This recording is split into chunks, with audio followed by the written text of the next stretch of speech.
جب اس میں ڈوپامن کی مقدار زیادہ ہوتی ہے تو کچھ پروٹین جو ان ریسیپٹرز کے بیرونی حصے سے جڑی ہوتی ہے اس سگنل کو نیورون کے مرکز تک پہنچا دیتی ہیں۔ اس دوران ڈوپامن کے مالیکیول اپنا کام مکمل کر کے فارغ ہو جاتے ہیں۔ ان میں سے کچھ مالیکیولز ڈوپامن ٹرانسپورٹر نامی پروٹین کے ذریعے پری سینیپٹک نیورون میں واپس جا کر دوبارہ پیکٹس میں چلے جاتے ہیں، جہاں سے انہیں دوبارہ چھوڑا جا سکتا ہے۔ ایک صحت مند دماغ میں اگر انعامی نظام فعال نہ ہو تو بھی سنیپسز کے درمیان کچھ مقدار میں ڈوپامن موجود رہتی ہے۔ جب انعامی نظام کا کام شروع کرتا ہے، مثلاً جب ہم کھانا کھاتے ہیں، تو پری سینیپٹک نیورون ڈوپامن کو بہت زیادہ مقدار میں خارج کرتا ہے۔ ڈوپامن ٹرانسپورٹر اس اضافی ڈوپامن کو کچھ دیر بعد واپس پری سینیپٹک خلیے میں پہنچا دیتے ہیں اور سنیپس میں ڈوپامن کی مقدار پہلے جیسی ہو جاتی ہے۔ اس انعام کے نظام میں ڈوپامن کی کمی اور زیادتی سے دماغ دنیا کے پیچیدہ نظام میں جلد یہ سیکھ لیتا ہے کہ اسے اپنی بقا کے لیے کیا کرنا ہے۔ ڈوپامن کا نارمل کام دماغ کی ہوئی نامی حصے کے ذمہ ہوتا ہے، جس کی وجہ سے اسٹریٹم اور لمبک سسٹم کے علاقے سرگرم عمل ہوتے ہیں۔ دماغ کے انعام کے نظام کے سرگرم ہونے سے دماغ کے باقی حصوں میں بھی بہت سی تبدیلیاں آتی ہیں۔ وی ایس کے علاقے سے انعامی نظام کی شاخیں کارٹیکس پریفرنٹل تک پہنچتی ہیں، جس میں سوچنے، سمجھنے، پلاننگ کرنے اور فیصلہ کرنے کی صلاحیت ہوتی ہے۔ انعام کا نظام لمبک سسٹم کے علاوہ دماغ کے ان حصوں پر بھی اثر انداز ہوتا ہے جہاں حسیات اور عضلات کے کنٹرول کی پروسیس ہوتی ہے۔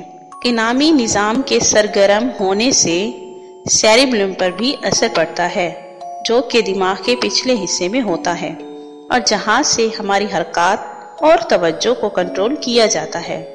انعامی نظام کی نارمل سرگرمی سے دماغ کے تمام حصوں پر اثر پڑتا ہے۔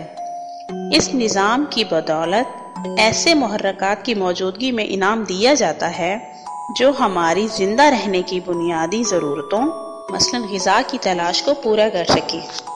اس انعام کے نتیجے میں ہم ان ضرورتوں کو پورا کرنے کے لیے تگ و دو کرتے ہیں تاکہ ہمیں یہ انعام مل سکے۔ جب ایک دفعہ دماغ ایسے محرکات کے نتیجے میں انعام جاری کرنے لگے تو اس محرک کو صرف دیکھ لینے سے ہی دماغ کے انعامی نظام میں ڈوپامن کا اخراج ہونے لگتا ہے۔ جب کوئی شخص پہلی دفعہ کوکین استعمال کرتا ہے تو یہ بہت جلد دماغ تک پہنچ جاتی ہے، جہاں پر یہ پری سینیپٹک نیورونز کے ٹرانسپورٹرز کو بند کر دیتی ہے۔ چونکہ ڈوپامن اب پری سینیپٹک نیورون میں واپس نہیں جا سکتی، اس لیے یہ سنیپس میں جمع ہونے لگتی ہے، جس وجہ سے اس کی مقدار نارمل سے بہت زیادہ بڑھ جاتی ہے اور بہت زیادہ دیر تک رہتی ہے۔ اس وجہ سے پوسٹ سینیپٹک نیورون بہت تیزی سے کام کرنے لگتا ہے، جس وجہ سے شدید راحت کا احساس پیدا ہوتا ہے۔ اس وجہ سے دماغ میں کوکین اور لذت کی ایک رفاقت یعنی ایسوسیشن بن جاتی ہے، جس وجہ سے وہ شخص بار بار کوکین استعمال کر کے راحت کا احساس پیدا کرنا چاہتا ہے۔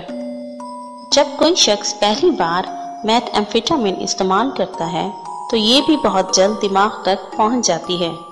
کم مقدار میں استعمال کرنے سے میتھ ایمفیٹامین کے مالیکیول کوکین کی طرح ڈوپامن کو پری سینیپٹک خلیے میں جانے سے روکتے ہیں، لیکن کوکین کے برعکس اگر میتھ کو زیادہ مقدار میں استعمال کیا جائے تو یہ ڈوپامن کی پیداوار کی رفتار کو بھی بڑھا دیتی ہے، جس سے سنیپسز میں ڈوپامن کی مقدار بہت زیادہ بڑھ جاتی ہے۔